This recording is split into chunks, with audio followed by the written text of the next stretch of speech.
Just enjoy the ride. A new man passing by. Life is good, best I've ever felt. Get me up, somewhere I can find myself. Oh, I feel so alive. As I reach out to the sky, I found my way. I was in the dark against it all, but made it through the day. Cause I found my way. In bad times, I know I'll be okay. Cause I found my way. Putting it on focus mode. Hey friends, I am ready to make 2023 the best homeschool year ever, and I am about to get started with my homeschool planning for the year, or not planning, but goal setting for the year. And I want to bring you in on what I do and my thought processes and all of that. So let's get to it. And real quick before I forget, because you know me, I always forget, this video is part of a collaboration hosted by Alicia from Sunny Mountain Homeschool. Make sure you check out her channel, and there's a link down below, and check out all the other videos on the playlist, and let's get back to it. So I always need a little pick-me-up around this time of day, and dark chocolate is what I've been gravitating towards. I'll just start with one square right now. I'll just eat 4 tiny squares, and that's good enough. Before we begin setting goals, we need to reflect back on this past year. And it's important to reflect back because we want to know where we've been in order to know where we're going. And we don't want to dwell on the past. We just want to quickly look back to see how it went, what worked, what didn't, and what we can do next. We want to grab our journal or our notebook or whatever it is that you used, and we want to review the last year. And I have some prompts for you to use to get a clear idea of what you want and what you don't want in your homeschool. So the first thing is, besides not paying attention to my mess back here, the first thing you need to ask yourself is what went well. And I can give you an example from my own life. What went well this past year, it was that my oldest son was very independent, and I truly appreciated his independence because life kind of got chaotic at the beginning of the school year, and he was able to still accomplish a lot of work because he was independent and able to do things on his own. So that went well. Next is what was hard. Well, besides having to go through, I wish I could go into detail, but I can't. But besides having to have gone through this traumatic event with our family, what was hard was being able to homeschool my 2 little ones throughout the whole ordeal. And so, like I said, that was a challenge, but things are getting better now, and so I have more time to spend with them, but that was a big challenge for us. So next is what felt like work but had no joy. Do you know what I mean? I know for my son, what felt like work was math. It was work because it was challenging, and he had no joy. It was not joyful for him. The only time math was joyful was when he was taking his math class. And I believe it's because the math teacher, you know, she incorporates games. She's like really enthusiastic about the topic.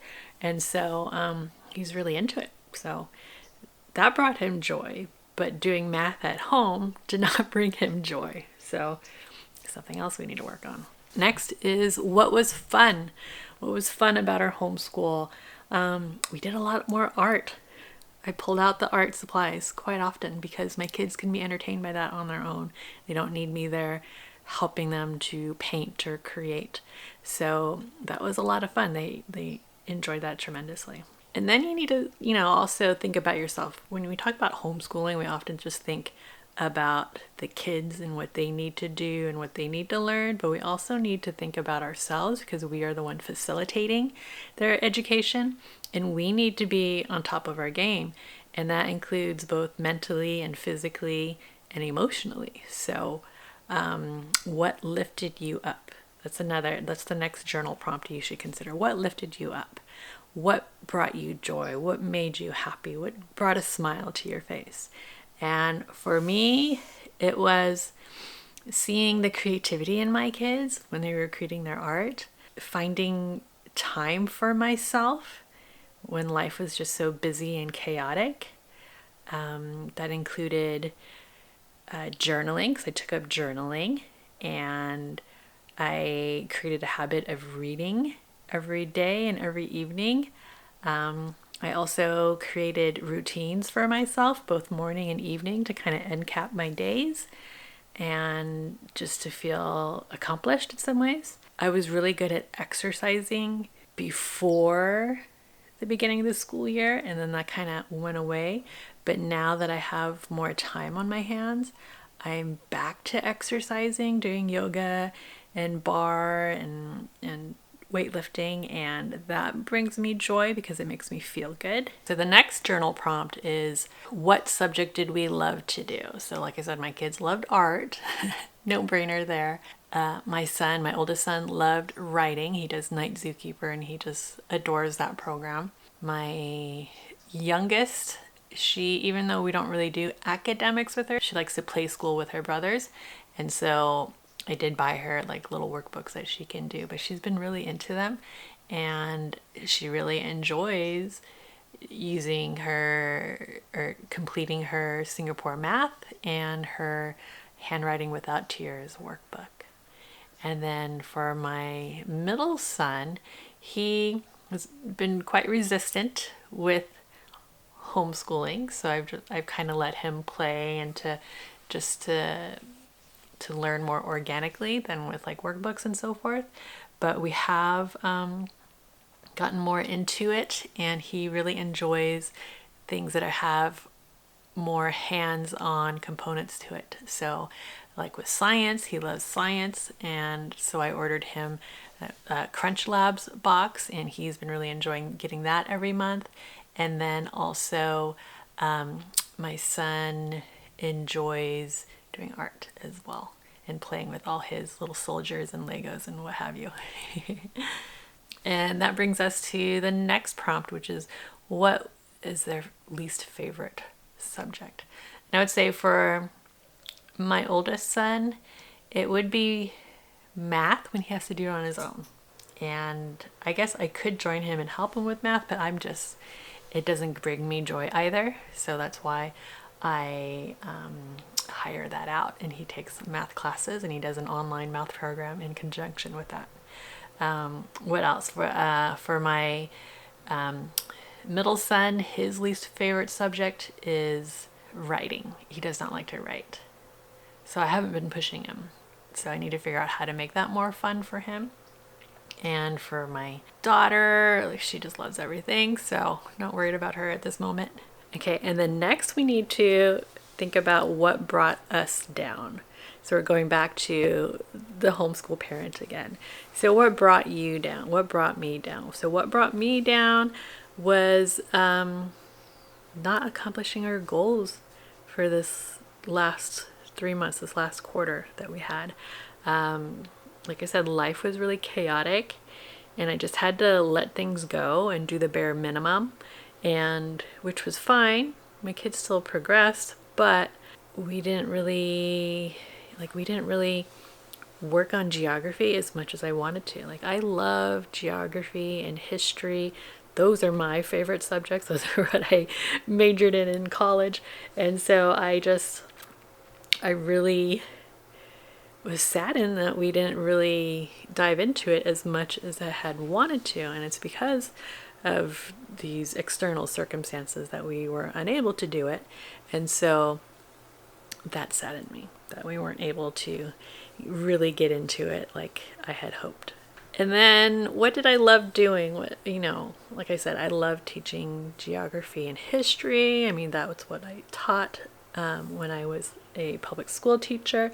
But like I said, I didn't get a chance to do that this past quarter. And so, I don't know, what did I love doing? I loved cooking. I spent a lot of time cooking and I loved it. And my cousin and I actually started another YouTube channel, which is just about cooking. There's a link down below if you want to check that out. But it's kind of just like our little hobby project. And my kids even joined in on that as well, cooking. And so we've been cooking together. And of course, the holidays, we made cookies and all the stuff. And the next one, ask yourself, where did you spend the majority of your time? I spent the majority of my time taking care of people. And my kids spent the majority of time. My oldest son spent the majority of time doing his online classes, his in-person classes, his daily work. And then when he wasn't doing that, he was on his technology. I try to teach my kids balance, and I feel like these past few months weren't very balanced in that way. So maybe we can't really have balance. It's like a game, trying to keep things balanced all the time. So maybe my kids just need a little bit less technology than they've been using. They haven't been playing as much as they used to. We haven't been going on field trips as much as we used to. And we haven't gone on field trips in like over 3 months. And so I don't feel, except for the schoolwork and stuff, I don't feel like their time was well spent, but given the circumstances, they're okay. It's just been 3 months. They're not gonna, spiral down into a life of unfulfillment and so forth. And so we just need to pivot a bit this next quarter and make some changes to our homeschool. It's like 2:45 and I try not to drink caffeine, so I've been doing this mushroom drink. I know, I'm from California.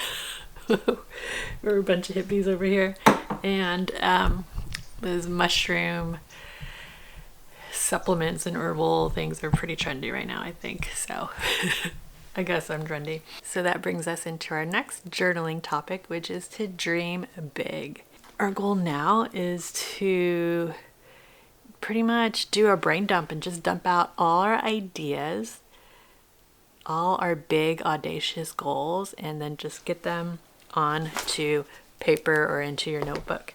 And one of the best things that we can do at the start of a new year, besides resetting our space and our minds and our tech and all that stuff, if you've seen my last video, you know what I'm talking about, is to journal our big goals and, just getting them all out onto paper. And this helps us to better understand what we want and what we don't want. Just writing it down and seeing it on paper helps us visualize how we're going to achieve these goals, if they're achievable, because sometimes our big audacious goals aren't foreseeably achievable, but we could also break them down to make them more achievable, if that makes sense. So we can set realistic goals based on those big audacious goals, which will increase our chances of actually achieving those goals, because so often at the beginning of a year we make these big audacious goals and then we end up failing and not following through in a couple months or so I don't like it when that happens, so I try to avoid that as much as possible. So questions to ask yourself when you're journaling is, if there was no limit, what would your homeschool look like? How do you want to feel when you think about your homeschool? How do you want your kids to feel when they think about homeschooling? I want to feel all warm and fuzzy when I think of homeschooling. I want my kids to feel that same way. I want them to enjoy it and to love doing it. What do you want your kids to learn by the end of the year? And where are they right now? So knowing where they are right now and knowing where you want them to be, you can easily plot a course to get to that point. What obstacles are in the way? Are there bad habits or limiting beliefs? How are you going to get from point A to point B? Do you need to make a left turn here or a right turn there? How are you going to get to where you need to go? And the next is, what do you want to do more in your homeschool? What do you want to do less of? So we want to do more hands-on creative activities, and we want to do less workbooky and less technology driven activities. What do you want to prove upon, and what do you want to start doing? Our goals don't always have to be brand new goals. They can be the same goals as before, but just improved upon or amplified, or just so that you have get greater results from it. I think a lot of people feel like your goals need to be completely new for the new year. They don't. They can be the same goals that you've had for a while, but you've just amplified them and made them better. So once you've journaled all of that down, you want to set your personal goals and your homeschool goals for the next, 3 months. I mean, that's what I like to do, is 3 months, because I think that is more manageable than planning and setting goals for the whole year. Because after 3 months, I kind of lose steam and momentum, and my goals are going down the tubes. But if I plan or set goals for 3 months, I'm more likely to accomplish them because I see the end. I see the finish line. Questions to ask yourself. What do I want our homeschool to be about this year or this next quarter? How do we want to spend our time? And who do we want to become by the end of the 3 months? And so for my kids, our goals, my middle son wants to learn how to read. He's been struggling for a while. And so I want to take the time to focus the next 3 months on helping him learn how to read so that he can feel confident in himself. My daughter also, she, monkey see, monkey do. Since she heard her brother say that, now she wants to learn how to read. So that's easy. I can focus on both of them, focus on one goal, which is teaching them how to read. As for my oldest son, his goal is to create more art. He just loves art. But we also got a puppy, and he wants to learn how to train the puppy. So I'm thinking he's already on the path to creativity with his art because he does take an in-person art class. And I feel I feel like what he needs right now is to learn how to train the puppy. And then he can teach those skills to his brother and sister as well. And so that will be his goal for homeschooling. Because remember, if you've seen some of my past videos, you know that this school year, are focusing on life skills for my oldest son because he is a preteen. He will be in 7th grade next year. So teenager days are coming soon, and I want him to be self-sufficient. And so, learning how to train a dog and take care of a dog and do all the things that you do with pets is very important. And so I am going to sign him up for dog training classes. And I asked him about it, and he's like, yeah, he's all excited about it. So that is a goal for him. You want to set 2 or 3 goals, if that, for both your homeschool and yourself. Because if you set too many goals, you're not going to accomplish them. Because you're going to get overwhelmed, and then you're going to start resisting the whole meeting your goal kind of thing. Prune yourself back. When you wrote all those big ideas, those big audacious goals down, you don't have to do them all. You can just, pick and choose, cut back on what you need to cut back, and just do what's important. And remember, less is more. So my personal goals for the next 3 months is to eat more optimal meals than non-optimal, to incorporate exercise back into my routine.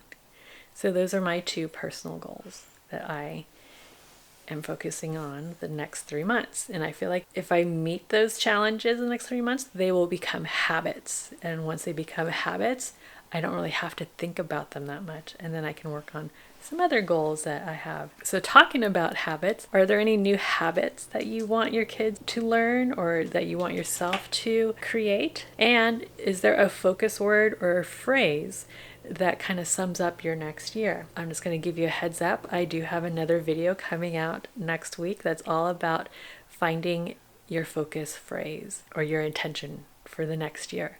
And so make sure you subscribe and hit that bell so you can get alerted to when that video pops up. And then don't forget that if it's important enough to you, you'll get it done. And if it's not important, you'll make excuses. If you make a goal and you keep making excuses why you can't or don't want to do it, then it's not an important enough goal for you. And you should probably stop what you're doing and revise that goal. Make adjustments to make something work for you where you actually want to do it. More chocolate. Finally, you want to pull out your calendar or your planner or whatever it is that you use, and you want to plot out your homeschool goals, because if you don't schedule it, you're probably not going to do it. I prefer to plan out just 3 months at a time because life rarely goes as planned, and this helps me to easily roll with, with whatever is happening and make adjustments as needed. So at the end of the 3 months, I'll go over this whole process again and set my next 3 months of goals. And I just feel for me that is manageable. In the past, I would plan out the whole year like everyone else would do, and I would not accomplish anything. After like 2-3 months, life kind of changed. I kind of moved on. I didn't really go back and review my goals and make adjustments or anything like that. And so I find just making goals for 3 months is best for me. And so, but you do what you do.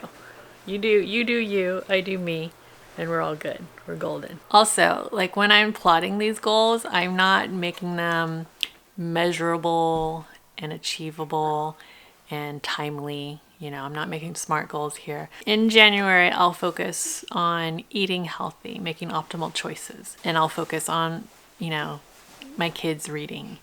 And for my older son, we'll focus on being more creative because his art classes don't start until the end of the month or the following month. And then in February, I'll focus on exercise and also eating optimally. And we'll focus on reading for my younger kids again.